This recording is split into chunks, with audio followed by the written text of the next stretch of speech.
आप सभी लोगों को नमस्कार। तो चलिए शुरू करते हैं अपना रिएक्शन मैकेनिज्म का अगला लेक्चर। हम लोग रिएक्शन मैकेनिज्म में एरोमेटिक केमिस्ट्री पढ़ रहे थे और एरोमेटिक केमिस्ट्री में हम लोग पढ़ रहे थे इलेक्ट्रोफिलिक सब्स्टिट्यूशन रिएक्शन। और पिछली क्लास में हम लोगों ने इलेक्ट्रोफिलिक सब्स्टिट्यूशन रिएक्शन में जो बात की थी वह ओरिएंटेशन एंड रिएक्टिविटी से रिलेटेड बात की थी। तो हमारी हेडिंग चल रही थी ओरिएंटेशन। अब ओरिएंटेशन का मतलब मैंने आपको पिछली क्लास में क्या समझाया था?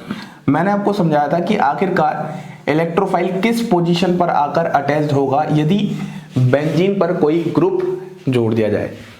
वह ग्रुप इलेक्ट्रॉन डोनेटिंग भी हो सकता है और वह ग्रुप इलेक्ट्रॉन विड्रॉइंग भी हो सकता है। तो हम लोगों ने बात की थी यदि इलेक्ट्रॉन डोनेटिंग ग्रुप होगा तो वो ऑर्थो पैरा डायरेक्टिंग होगा और यदि इलेक्ट्रॉन विड्रॉइंग ग्रुप होगा तो वह मेटा डायरेक्टिंग होगा। तो ये सारी बातें आपको बहुत अच्छे से समझ में आ चुकी हैं। तो हम लोगों ने जो ओरिएंटेशन डिस्कस किया था वो हमने कहां पर डिस्कस किया था? वो हमने मोनो सब्स्टिट्यूटेड बेंजीन में डिस्कस किया था। अब जो आज की क्लास में हम लोग डिस्कस करने वाले हैं वह भी ओरिएंटेशन ही डिस्कस करने वाले हैं, लेकिन आज हम जो डिस्कस करेंगे वह डाई सब्स्टिट्यूटेड बेंजीन में करने वाले हैं। अब डाई सब्स्टिट्यूटेड बेंजीन बोले तो सबसे पहले जहां पर एक से ज्यादा ग्रुप हो, मतलब कि दो ग्रुप प्रेजेंट हो, बस इतनी बात आपको ध्यान रखनी है। 2 ग्रुप्स आर प्रेजेंट। तो उस बेंजीन सिस्टम पे हम इलेक्ट्रोफाइल की ओरिएंटेशन की बात करने जा रहे हैं।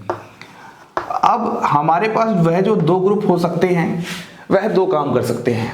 या तो दोनों ही ग्रुप इलेक्ट्रोफाइल को सेम पोजीशन पर ओरिएंट करें या फिर दोनों ही ग्रुप ओरिएंटेशन ऑफ इलेक्ट्रोफाइल को डिफरेंट पोजीशन पर लेके जाएं।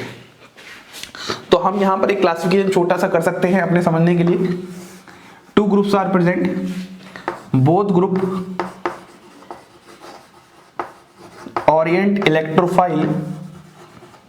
orient electrophile at same position। सबसे पहली बात तो ये हो गई। या फिर both group orient electrophile at different position। यही 2 बातें हो सकती हैं।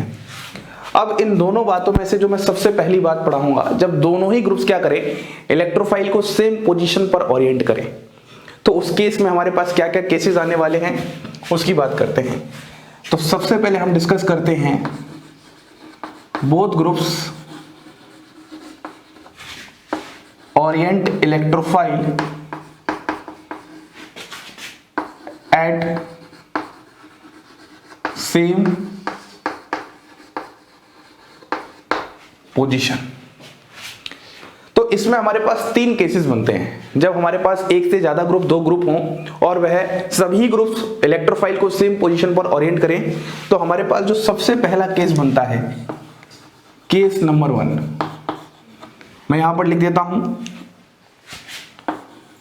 Both groups are electron donating group. दोनों ही ग्रुप क्या हो हमारे पास? इलेक्ट्रॉन डोनेटिंग ग्रुप हो। जैसे समझो, यदि मैं आपके सामने कुछ इस तरीके का एक स्ट्रक्चर बनाता हूं, ये बेंजीन है और यहां पर मैं ले लेता हूं OH और यहां पर मैं ले लेता हूं OCH3। अब ये जो दोनों ही ग्रुप हैं OH और OCH3, ये दोनों ही इलेक्ट्रॉन डोनेटिंग ग्रुप हैं। आपको अच्छे से पता है, डायरेक्टली अटैच्ड एटम पर लोन पेयर है, डायरेक्टली अटैच्ड एटम पर लोन पेयर है।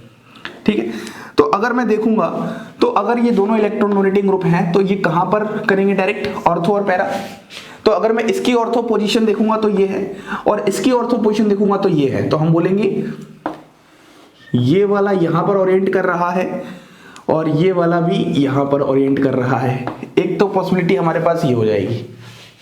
ऐसे ही अगर मैं बात करूं तो ये भी इसकी ऑर्थो पोजीशन है, तो लो ये इलेक्ट्रोफाइल को यहां पर भी ओरिएंट करेगा और ये इसकी पैरा पोजीशन है, तो ये इलेक्ट्रोफाइल को यहां भी ओरिएंट करेगा।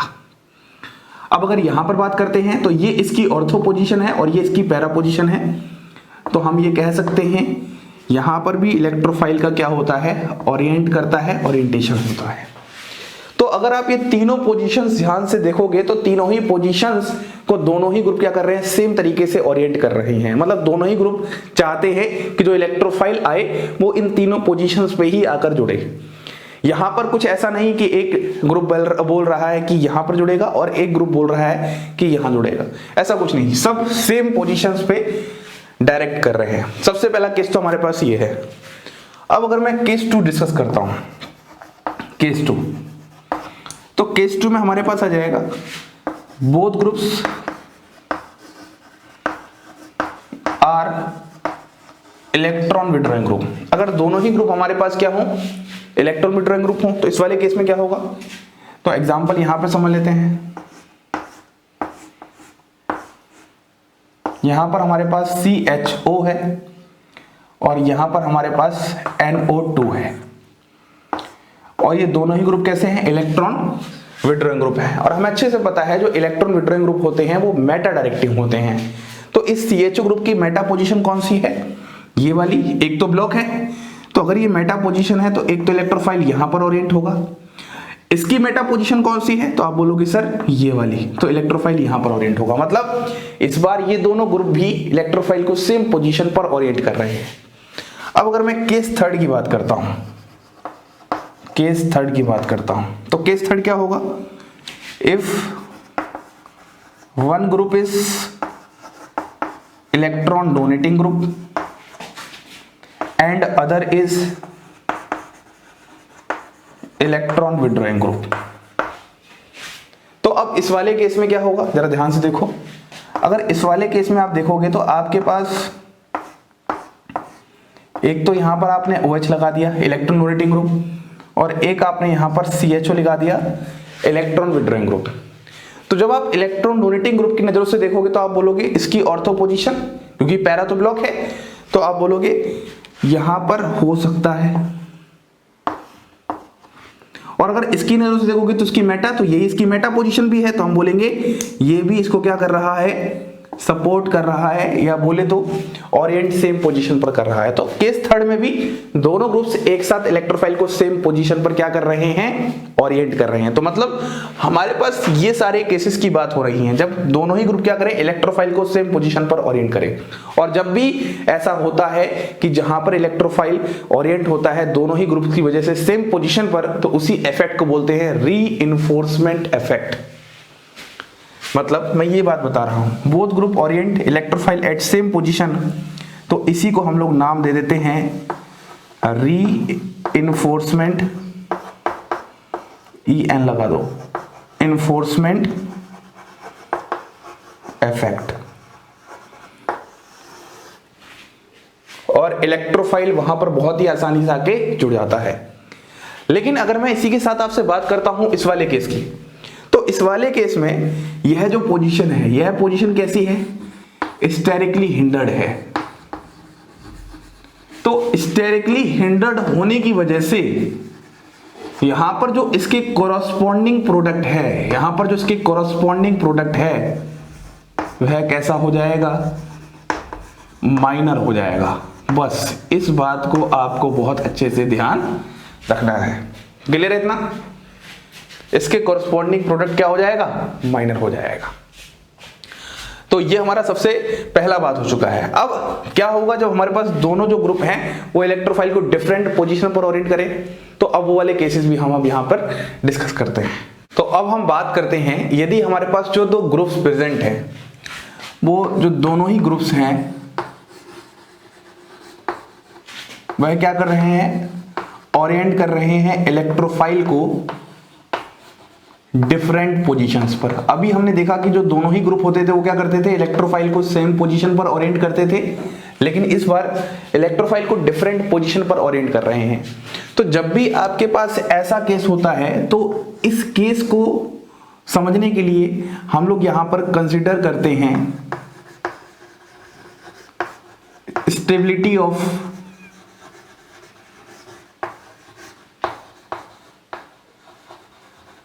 अरेनियम आयन इंटरमीडिएट। आपको पता है इलेक्ट्रोफिलिक सब्स्टिट्यूशन रिएक्शन में अरेनियम आयन का फॉर्मेशन होता है। तो जब भी आपको ऐसे केस में ओरिएंटेशन को कंसीडर करना है, जहां पर आपके दोनों ही ग्रुप क्या करें, इलेक्ट्रोफाइल को डिफरेंट पोजीशन पर ओरिएंट करें, तो वहां पर हम कंसीडर करते हैं स्टेबिलिटी ऑफ अरेनियम आयन इंटरमीडिएट। बस इतनी सी बात आपको याद रखनी है। अब हम यहां पर फिर से डिफरेंट केसेस के साथ स्टार्ट करते हैं। मान लो आपके पास जो केस नंबर 1 है, वह केस नंबर 1 क्या है, if both groups are electron donating group, यदि दोनों ही ग्रुप क्या हैं, इलेक्ट्रॉन डोनेटिंग ग्रुप हैं, तो उस केस में जो आपके पास स्ट्रॉन्गर इलेक्ट्रॉन डोनेटिंग ग्रुप होगा, ओरिएंट द इलेक्ट्रोफाइल या फिर decide the position of electrophile. इस बात को आपको ध्यान रखना है। अब सवाल ये आता है कि सर यहां पर स्ट्रॉन्गर इलेक्ट्रॉन डोनेटिंग ग्रुप ही क्यों गवर्न कर रहा है, तो इस चीज को समझने के लिए हमें डेप्थ में जाना पड़ेगा। तो सबसे पहले मैं एग्जांपल ले लेता हूं। एग्जांपल आपके पास कुछ इस तरीके के हैं, यहां पर इस तरीके से ये OH है और यहां पर आपके पास CH3 है। अब अगर मैं यदि यहां पर सामने इलेक्ट्रोफाइल लेके आ रहा हूं, तो आप बहुत अच्छे से समझिए, जब मैं यहां पर इलेक्ट्रोफाइल लेके आ रहा हूं तो अब यहां पर क्या होने वाला है, ये वाला जो ग्रुप है ये भी इलेक्ट्रॉन डोनेटिंग ग्रुप है, तो ये इलेक्ट्रोफाइल को यहां पर ओरिएंट करेगा और ये इलेक्ट्रोफाइल को यहां पर ओरिएंट करेगा और पैरा पोजीशन तो इसकी क्या है, ब्लॉक्ड है। वहीं पर अगर मैं इस ग्रुप की बात करता हूं तो ये भी इलेक्ट्रॉन डोनेटिंग ग्रुप है, तो ये इलेक्ट्रोफाइल को यहां पर ओरिएंट करेगा और ये इलेक्ट्रोफाइल को यहां पर ओरिएंट करेगा। तो कुल मिला के आपके पास दोनों ही ग्रुप क्या कर रहे हैं, इलेक्ट्रोफाइल को डिफरेंट पोजीशन पर ओरिएंट कर रहे हैं। अब सवाल ये उठता है कि आखिरकार इलेक्ट्रोफाइल जुड़ेगा तो जुड़ेगा कहां। तो सबसे पहले एक बार मैं आंसर लिख देता हूं और फिर मैं उस आंसर का बहुत ही प्यारा सा एक्सप्लेनेशन देता हूं। आंसर जो है, एक तो आपके पास पॉसिबिलिटी कुछ इस तरीके से है, E यहां पर आ जाएगा CH3, और एक पॉसिबिलिटी आपके पास कुछ इस तरीके से है, यहां पर OH, यहां पर E और यहां पर CH3। क्लियर है। अब जो ये वाला प्रोडक्ट होता है, ये वाला प्रोडक्ट आपके पास होता है मेजर, और वहीं पर जो ये वाला प्रोडक्ट होता है, ये वाला प्रोडक्ट आपके पास होता है माइनर। तो चलिए बात करते हैं कि आखिरकार हमारे पास इसका रीजन क्या है। तो मैंने आपको अभी बताया कि जब भी आपके पास दोनों ग्रुप इलेक्ट्रोफाइल को ओरिएंट डिफरेंट पोजीशन पर करें तो हम वहां पर स्टेबिलिटी ऑफ अरेनियम आयन इंटरमीडिएट को कंसीडर करते हैं। इसका मतलब क्या है, तो देखो, अगर हम यहां पर दोनों ही के केसेस में, यहां पर OH है इस तरीके से, यहां पर CH3 है, तो यदि मैं यहां पर इलेक्ट्रोफाइल लगा दूं और यहां पर H लगा दूं तो इस जगह पर हमारे पास क्या जाएगा, प्लस आ जाएगा। अरेनियम आयन का मैंने फॉर्मेशन कर दिया, और कैसे फॉर्मेशन करना सिखाया था मैंने आपको, जर्नल मैकेनिज्म याद करो। ऐसे ही मैं यहां पर दूसरे केस में क्या कर दूं, अरेनियम आयन का फॉर्मेशन कर दूं। यहां पर OH है इस तरीके से, यहां पर CH3 है, यहां पर E और यहां पर H और यहां पर प्लस। मतलब मैंने इन दोनों के कॉरस्पॉन्डिंग एक बार इलेक्ट्रोफाइल को यहां जोड़ा तो अरेनियम आयन का फॉर्मेशन हुआ, एक बार इलेक्ट्रोफाइल को यहां जोड़ा तो अरेनियम आयन का फॉर्मेशन हुआ। अब इन दोनों ही अरेनियम आयन में से जो ज्यादा स्टेबल अरेनियम आयन होगा वही गवर्न करेगा इलेक्ट्रोफाइल कहां जुड़ेगा। तो जरा ध्यान से देखो, यहां पर अगर आप इतना सिस्टम कंसीडर कर रहे हो तो आप ये बोल सकते हो ये जो पॉजिटिव चार्ज है वह स्टेबलाइज्ड है due to this back bonding, बोल सकते हो आप टाइप का। और अगर आप यहां पर देखोगे तो ये जो पॉजिटिव चार्ज है ये किसके द्वारा स्टेबलाइज्ड है, ड्यू टू हाइपर कॉन्जुगेशन। तो आपको बहुत अच्छे से पता है जो आपके पास बैक बॉन्डिंग इफेक्ट होता है, या फिर हम इसको IIT कैटायन कह सकते हैं, जहां पर जस्ट उसके एडजेसेंट पे क्या हो, एक लोन पेयर कंटेनिंग स्पीशीज हो। तो ये जो IIT कैटायन होता है वो सबसे ज्यादा स्टेबलाइज्ड होता है, चाहे हाइपर कॉन्जुगेशन की बात करें या फिर और किसी इफेक्ट्स की बात करें। तो हम बोलेंगे यहां पर positive charge is much stabilized, और अगर हम यहां पर बात करें तो यहां पर जो पॉजिटिव चार्ज है वो सिर्फ और सिर्फ हाइपर कॉन्जुगेशन की वजह से स्टेबलाइज है। मतलब अगर मैं स्टेबिलिटी ऑर्डर की बात करता हूं तो हम बोलेंगे इसकी स्टेबिलिटी हमारे पास ज्यादा है, और जिसकी वजह से हमारे पास जो इलेक्ट्रोफाइल जुड़ेगा वो इस ही पोजीशन पर जुड़ेगा। इसीलिए मैंने इस प्रोडक्ट को मेजर कहा है और इसको माइनर कहा है। क्या आपको बात समझ में आ रही है? यहां पर सारा का सारा जो भी रोल है वो अरेनियम आयन इंटरमीडिएट का है। इस बात को आपको ध्यान रखना है और ऐसे क्वेश्चन पूछे जाते हैं। कभी कभी तो एग्जामिनर क्वेश्चन ही ऐसे बनाता है, आपको चारों ऑप्शंस में अरेनियम आयन इंटरमीडिएट दे देगा और पूछेगा बताइएगा किसकी स्टेबिलिटी ज्यादा। तो वहां पर आप ये देख लो कि वह अरेनियम आयन में जो पॉजिटिव चार्ज है वो स्टेबलाइज ज्यादा किस वजह से हो रहा है, बस खत्म बात। तो ये बात उम्मीद करता हूं आपको केस 1 की समझ में आ चुकी है। ऐसे ही अगर मैं आपसे केस 2 की बात करता हूं तो केस 2 में आपके पास क्या हो जाएगा, if both electron withdrawing group are present, यदि हमारे पास दोनों ही इलेक्ट्रॉन विड्रॉइंग ग्रुप हों, तो जिस तरीके से मैंने आपको इलेक्ट्रॉन डोनेटिंग का केस समझाया है उसी तरीके से मैं आपको इलेक्ट्रॉन विड्रॉइंग का भी समझाऊंगा। और यहां पर क्या आ जाएगा, इलेक्ट्रोफाइल आ जाएगा। तो देखो सबसे पहले अगर मैं CHO ग्रुप की कोरस्पॉन्डिंग बात करता हूं तो इसकी मेटा पोजीशन कौन सी है, ये वाली, यहां पर ओरिएंट होगा। इसकी मेटा पोजीशन कौन सी है, ये वाली। वहीं पर अगर मैं NO2 ग्रुप की बात करूंगा तो हम बात करेंगे इसकी पोजीशन कौन सी है मेटा, ये वाली, और इसकी कौन सी पोजीशन है मेटा, ये वाली। तो क्या यह दोनों ही ग्रुप इलेक्ट्रोफाइल को डिफरेंट ओरिएंट कर रहे हैं, बिल्कुल। और यदि डिफरेंट ओरिएंट कर रहे हैं तो हम यहाँ पर अरेनियम आयन इंटरमीडिएट की स्टेबिलिटी की बात करेंगे। तो सबसे पहले एक बार मैं आंसर बना देता हूं।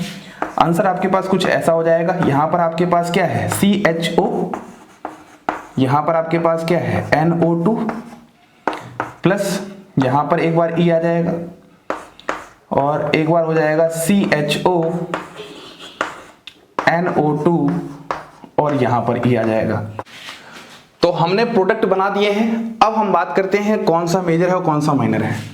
ये वाला जो प्रोडक्ट है ये हमारे पास क्या है, मेजर है, और ये वाला जो प्रोडक्ट है ये हमारे पास क्या है, माइनर है। अब हम लोग सीखना स्टार्ट करते हैं कि आखिरकार यहां पर मेजर और माइनर किस बेसिस पर आ रहा है। तो हम इस केस की बात कर रहे थे, ठीक है, केस 2 की। तो अब इसका रीजन आखिरकार क्या है, तो इस रीजन को हम लोग समझते हैं फिर से अरेनियम आयन इंटरमीडिएट की स्टेबिलिटी से। जरा ध्यान से देखना, अगर मैं इन दोनों के कोरस्पॉन्डिंग अरेनियम आयन इंटरमीडिएट बनाता हूं तो मान लो एक बार यहां पर हमारे पास क्या है, CHO ग्रुप है और यहां पर मैंने इलेक्ट्रोफाइल और H लगा दिया और पॉजिटिव यहां पर आ जाएगा और यहां पर NO2 आ जाएगा।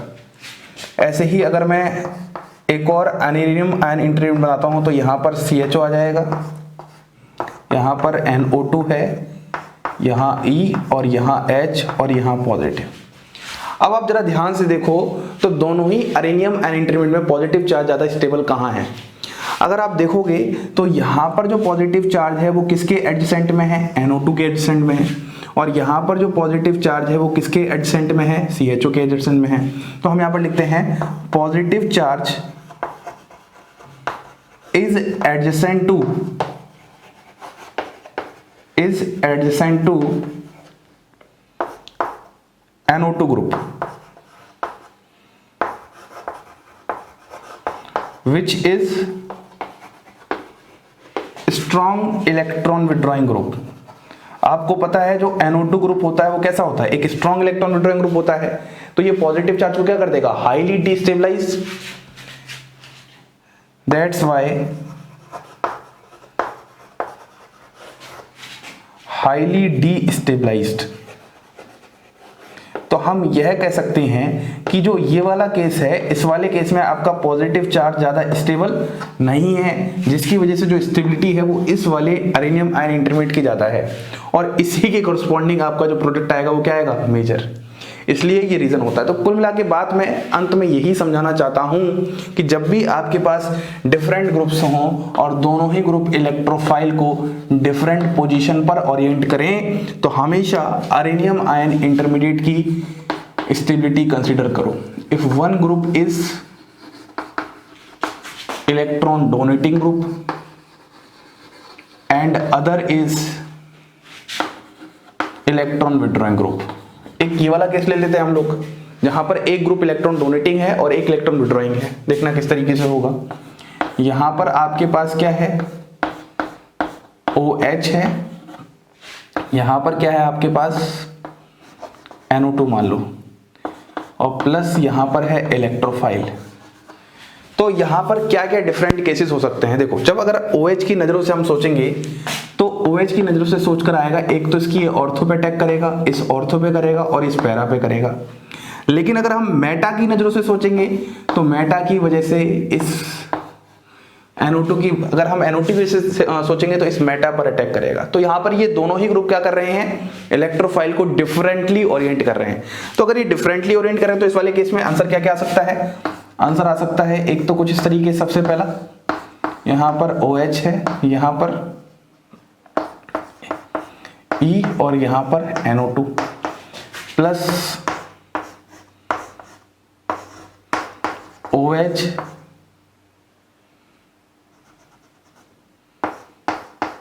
E यहाँ पर NO2। एक और पॉसिबिलिटी बनेगी ये वाली, लेकिन मैं इसको नहीं दिखा रहा क्योंकि इस डायरेक्टली हिंडर्ड होगा इन दोनों के बीच में, इसको हम नहीं दिखा पा रहे। तो ये दोनों क्या होंगे, मेजर होंगे, ये दोनों क्या होंगे, मेजर होंगे। और साथ में एक और बन जाएगा और वह कुछ ऐसा बन जाएगा, OH NO2 और यहाँ पर E आ जाएगा। और ये वाला हमारे पास क्या हो जाएगा, माइनर हो जाएगा। अब फिर से वही रीजन आ रहा है, रीजन क्या आ रहा है, क्योंकि ये मेजर इसलिए है, यहाँ पर जो अरेनियम आयन इंटरमीडिएट बना होगा वो OH ग्रुप की वजह से स्टेबलाइज है। मतलब जब भी आपके पास दो अलग अलग ग्रुप हों तो हमेशा आपको इलेक्ट्रॉन डोनेटिंग और इलेक्ट्रॉन विड्रॉइंग ग्रुप हो तो इसकी नज़रों से सोचना है, मतलब इसको कंसिडर करना है। इसको कंसिडर क्यों कर रहे हैं, क्योंकि यही क्या करेगा, अरेनियम आयन को स्टेबलाइज करेगा। कुल मिला के बात समझ में आ रही है क्या आपको? अगर ये अरेनियम आयन को स्टेबलाइज करेगा तो इसका मतलब इसके कोरस्पॉन्डिंग ही प्रोडक्ट क्या आएगा, मेजर आएगा। तो इस वाले केस को आप उम्मीद करता हूं समझ चुके हो, ये वाली बात है। तो अब अगर मैं ओवरऑल बात करता हूं डाई सब्स्टिट्यूटेड बेंजीन में, तो मैंने बोला था दो केसेस बनते हैं, एक तो या दोनों ग्रुप क्या करें, सेम पोजीशन पर इलेक्ट्रोफाइल को ओरिएंट करें, तब कोई दिक्कत नहीं आ रही है, उसी को बोलते हैं रीइंफोर्समेंट इफेक्ट। लेकिन दिक्कत तब आती है जब आपके पास दोनों ही ग्रुप इलेक्ट्रोफाइल को अलग अलग पोजीशन पर ओरिएंट करें। तो मैंने आपको 3 डिफरेंट केसेस समझा दिए हैं और इन्हीं तीनों केसेस से आपके सारे एग्जाम के क्वेश्चंस बनने वाले हैं। अब इसके बाद एक लास्ट टॉपिक छोटा सा और है, यदि हमारे पास कोई ट्राई सब्स्टिट्यूटेड बेंजीन हो, यदि हमारे पास कोई ट्राई सब्स्टिट्यूटेड बेंजीन हो, तो इस वाले केस में अगर हम देखना स्टार्ट करें तो ट्राई सब्स्टिट्यूटेड बेंजीन का हम एग्जांपल ले लेते हैं। तो एग्जांपल हमारे पास क्या है, इस तरीके से यहां पर OH है, यहां पर CH3 है और यहां पर आपके पास NO2 है। मान लो ऐसा हमने ट्राई सब्स्टिट्यूटेड बेंजीन ले लिया। तो इसमें अब देखिए जरा ध्यान से, अगर मैं OH की नजर से सोचूंगा तो हमारे पास इलेक्ट्रोफाइल यहां आएगा और यहां आएगा। क्लियर है, इतनी बात है, इस पे तो नहीं आ सकता क्योंकि पैरा पोजीशन क्या है, ब्लॉक है।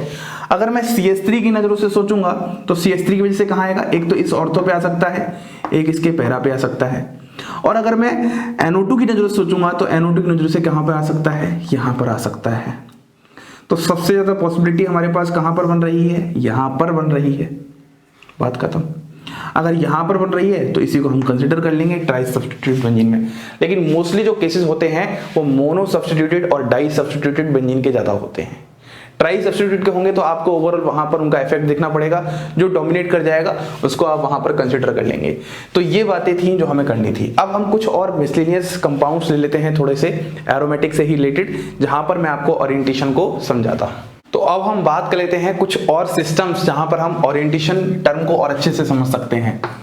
देखो, और कोई सिस्टम जो है हमारे पास, एक हमारे पास केस है नेफ्थलीन का। तो हम यहां पर सबसे पहले एक इस तरीके से नेफ्थलीन का केस ले लेते हैं।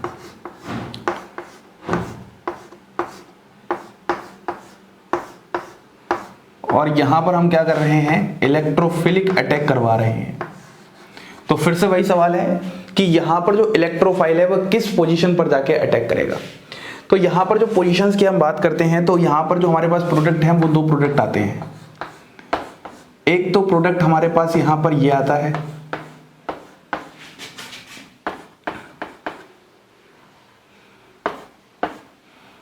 और एक प्रोडक्ट हमारे पास कुछ इस तरीके से आता है।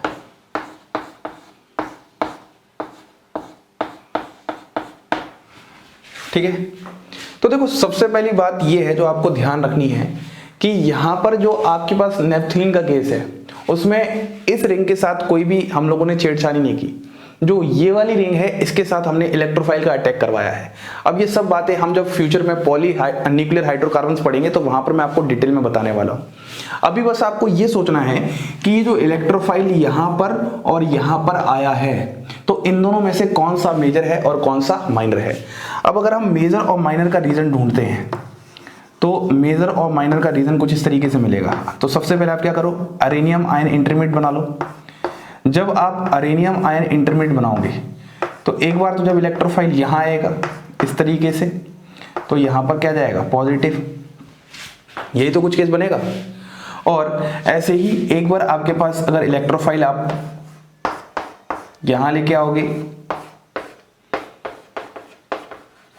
तो पॉजिटिव आपके पास कुछ यहां पे बनेगा। अब जरा ध्यान से दोनों ही केसेस को देखो। इस वाले केस में जो ये पॉजिटिव चार्ज है ये रेजोनेंस में इसके साथ ऐसे पूरी रिंग के साथ है। मतलब यहां पर हम बोल सकते हैं कि जो पॉजिटिव चार्ज है, positive charge is in conjugation with all 4 pi bond. जितनी भी पाई बॉन्ड है बची हुई 4 उन सभी के साथ कॉन्जुगेशन में है। वहीं पर अगर मैं यहां पर बात करता हूं तो यहां पर सिर्फ इन 3 पाई बॉन्ड के साथ ही इसका कॉन्जुगेशन हो पाएगा, इसके साथ कोई कॉन्जुगेशन नहीं हो पा रहा। तो हम बोल सकते हैं positive charge is in conjugation with 3 pi bond. तो आप खुद बताओ, एक तो positive charge conjugation 4 pi bond के साथ है और एक बार positive charge conjugation 3 pi bond के साथ है, तो ज्यादा स्टेबिलिटी कहां होगी। सिंपल सी बात है, जहां पर 4 पाई बॉन्ड के साथ कॉन्जुगेशन में है तो हम बोलेंगे ये ज्यादा स्टेबल है। और अगर ये ज्यादा स्टेबल है तो इसके कॉरस्पॉन्डिंग ही हमारा जो प्रोडक्ट भी होगा वो क्या हो जाएगा, मेजर हो जाएगा। तो हमेशा आपको जब भी ओरिएंटेशन डिसाइड करना होता है और जहां पर आपको दिक्कत आ रही हो तो अब आप वहां पर क्या करो, अरेनियम आयन के स्टेबिलिटी को कंसीडर किया करो, बस बात खत्म। ये वाला पॉइंट समझ में आ चुका है। ऐसे ही मान लो अगर मैं एक अगला सिस्टम और उठाता हूं तो अगला सिस्टम हमारे पास कुछ इस तरीके से है, यहां पर पायरोल, और मैं यहां पर फिर से इलेक्ट्रोफिलिक अटैक करवाता हूं। ये हमारे पास नेक्स्ट सिस्टम है, ठीक है। तो आप मुझे बताइए, जब मैं यहां पर इलेक्ट्रोफाइल का अटैक कराऊंगा तो यहां पर पॉसिबिलिटी क्या क्या हो सकती है। एक तो पॉसिबिलिटी यहां पर कुछ ऐसी हो जाएगी इस तरीके से, और एक जो पॉसिबिलिटी है वो एक पॉसिबिलिटी यहां पर कुछ इस तरीके से हो जाएगी, यहां पर NH। तो देखा ये क्या है, ये हमारा जो होता है ये हमारा क्या होता है, मेजर होता है, और ये हमारा क्या होता है, माइनर होता है।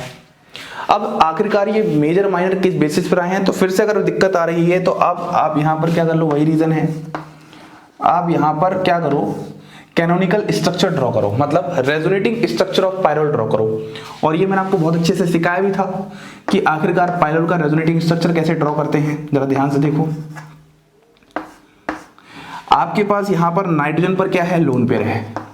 ये लोन पेयर अगर यहां जाएगा तो डबल बॉन्ड यहां शिफ्ट होगा। बस इसी तरीके से आपको यहां पर रेजोनेटिंग स्ट्रक्चर ड्रॉ करता जाना है। तो यहां पर N आ जाएगा, यहां पर H पॉजिटिव, यहां पर प्लस, यहां नेगेटिव। फिर से आप क्या करोगे, ये नेगेटिव यहां मूव करेगा तो ये डबल बॉन्ड यहां, इसका अगला रेजोनेटिंग स्ट्रक्चर कुछ ऐसा बन जाएगा।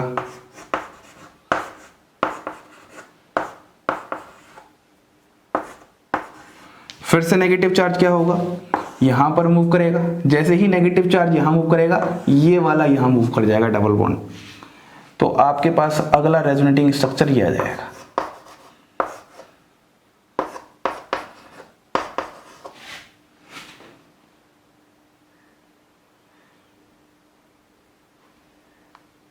और यहां नेगेटिव, और लास्ट में फिर क्या होगा, लास्ट में फिर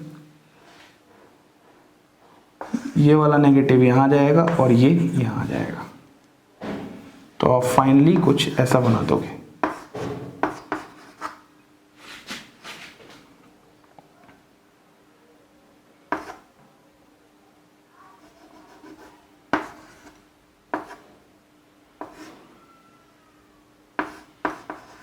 और फिर जो लास्ट स्टेप होगा उसमें नेगेटिव यहाँ आएगा और ये ऐसे हो जाएगा, तो मतलब पहला वाला बन जाएगा। तो हम इसको नंबर 1 बोल रहे हैं, इसको नंबर 2 बोल रहे हैं, इसको नंबर 3 बोल रहे हैं, इसको नंबर 4 बोल रहे हैं और इसको नंबर 5 बोल रहे हैं। तो इस तरीके से हमारे पास रेजोनेटिंग स्ट्रक्चर ड्रॉ हो जाएंगे।